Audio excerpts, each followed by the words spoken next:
I'm excited to be here today. And the first story that I want to share, I want to ask if any of you have ever seen those videos of the hamster on the hamster wheels.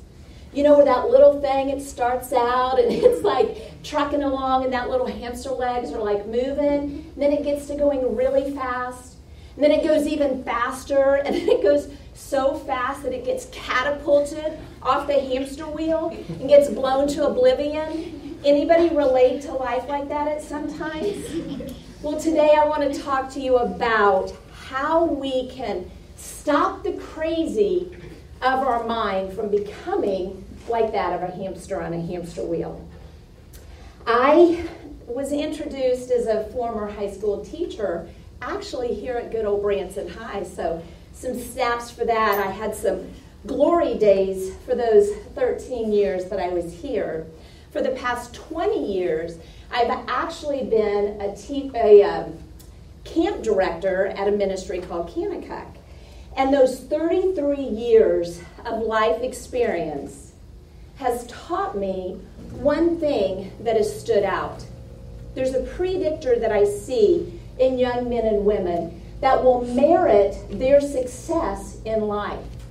And that predictor that I've seen is how readily and how easily you can overcome an obstacle. The mental toughness that you have in life to persevere and to make something greater than where you are right now. So as an athlete growing up, my dad was always my coach. God bless him and God bless me for having my dad as my coach. But what happened in that was he taught me the power of my mind. He used to drill into me, Trish, 80% of your success is coming from right here. What are your thoughts? What are you thinking? And what incarnation are you doing with those thoughts? 20% is your athleticism or the talent or something that's maybe a God-given ability to you. But 80% of what you get out of life comes from what your thoughts are. And so I love that my dad drilled that into me. And when I was a teacher and a coach, the most important thing to me to instill in my athletes and my students wasn't necessarily about a grade, an A or a B or a win or a loss on a court or on a field. Rather, it was about where is your mind. So every week at the end of track practice, I would give this silly award out, and it's a cheesy award. I'm kind of embarrassed as a 53-year-old to even mention the award I gave, but it was important to my athletes at the time. And it was this stuffed dog. And you could have a pen and you could write on this stuffed dog. So every week at the end of practice, I would gather my athletes around me and I'd be like, this week I'm talking about a young lady that I saw work so hard in practice in a week that life outside of school was virtually impossible to live. Such a brutal week for her. I saw her overcome. I saw her persevere. I saw her not give up. I saw that drive in her. And that's who gets this mental toughness award this week. My title of my talk is How to Become a Mental Giant. And again, I think so much of what we do in life is focused on how well we process the hard things that happen to us. So that's why in track season, I would gather my athletes and not focus on who won the most awards that week, who got the most medals, but I would focus on something that I could inspire them with to go, if I work hard in life, oh my gosh, this is what could happen for me down the road. I want to give you a visual here for just a second. Let me set this little bad boy down. If I have this chain, and I take this chain, this might be a little awkward to do, but we're going to try this. And I wrap this chain around me. Sorry, we're going to keep wrapping. And I keep wrapping myself all the way up in this chain. Do you think that if there were there was a fire in here, or there were, heaven forbid, rabid dogs that somehow got loose in Branson schools, that I was going to be able to escape with these chains wrapped around me. Heck no. These chains would be binding me and hindering me. And much like these chains, our thoughts do the same thing to us. It's been proven that our thoughts have the power to heal us from something or to make us sick.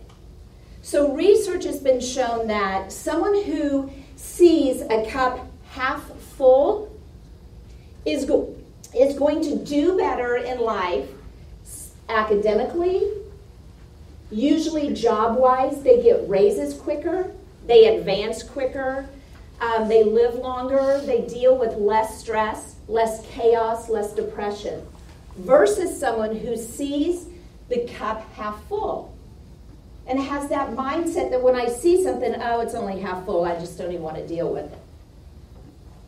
If you have that tendency to view something from a negative mindset, research has shown that you will have a higher tendency for stress, for anxiety, for depression. You will not score as well on tests or grades or job performance because your mind is automatically thinking, probably not going to do very well anyway, so why should I work even harder? I'm just going to bomb it. I know some of you out there are probably like, hey, that's me. I want to tell you about this favorite book that I read last year by an author named Angela Duckworth. And she was a former teacher who loved teaching so much and loved being with high school kids, but she was fascinated with the way your brains worked. So she decided that she was going to go back to school and get her PhD in psychology.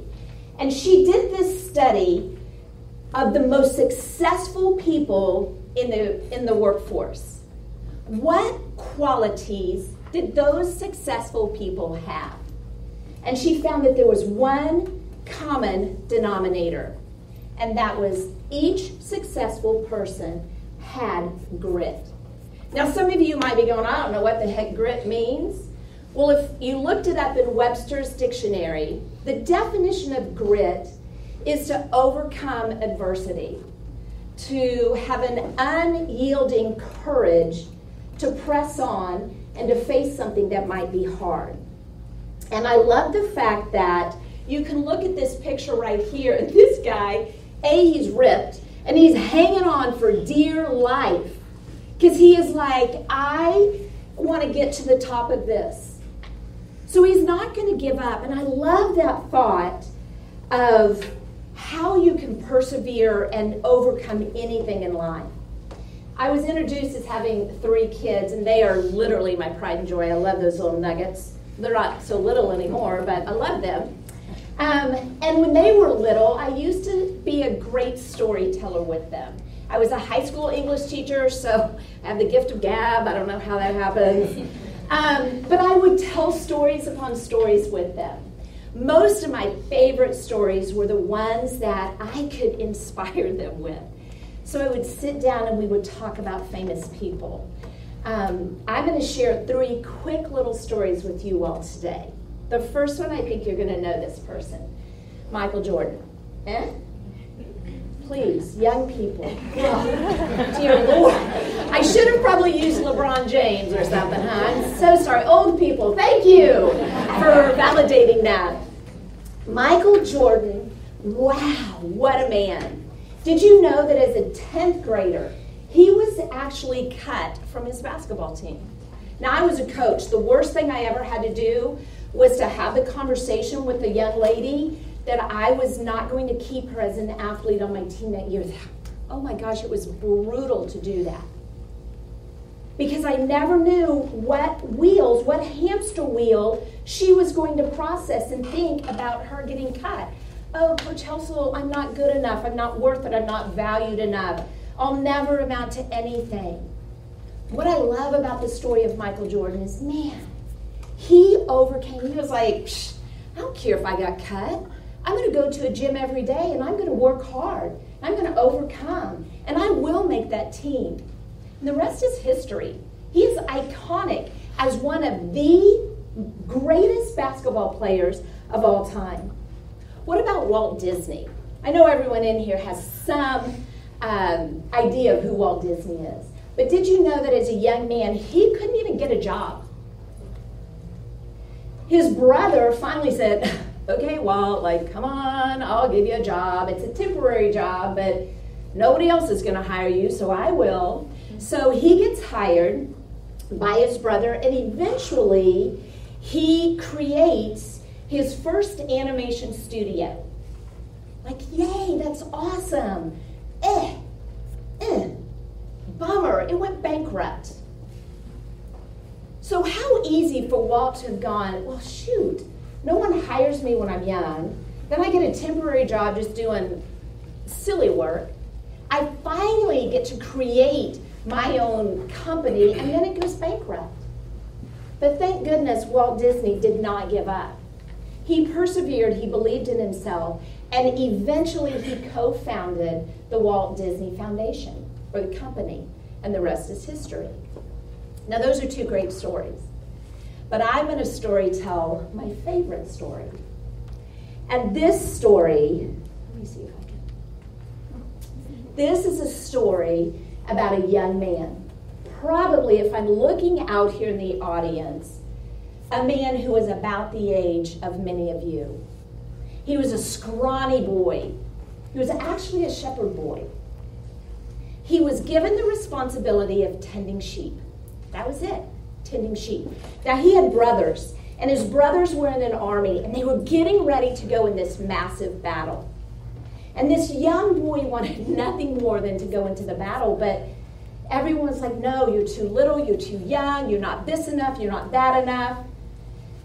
But one day, his dad said, hey, I need you to take food down to to your brothers. So he took food down there, and he walks into the valley, and he sees this massive man. Now, I'm a short nugget, I know that, but this guy in the valley that he saw was about 2 sizes of me. So think, ooh, 2 Trishes stacked on top of each other.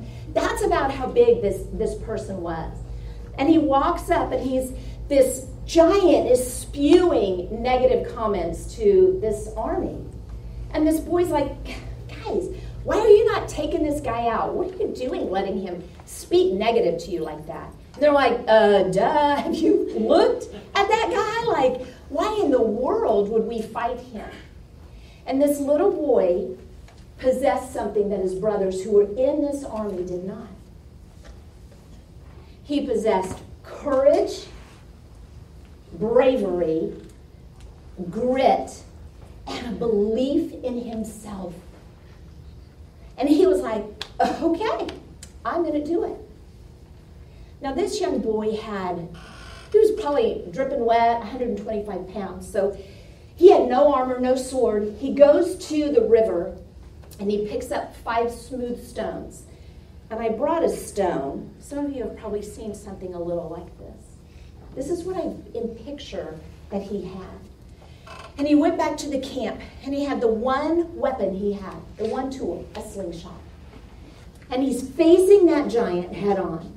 He pulls out that one stone, and he rears that slingshot back, and just like that, with one stone, nails that giant. The giant's dead. Unbelievable belief in himself. But here's what I want to get to today, and I know I'm almost out of time.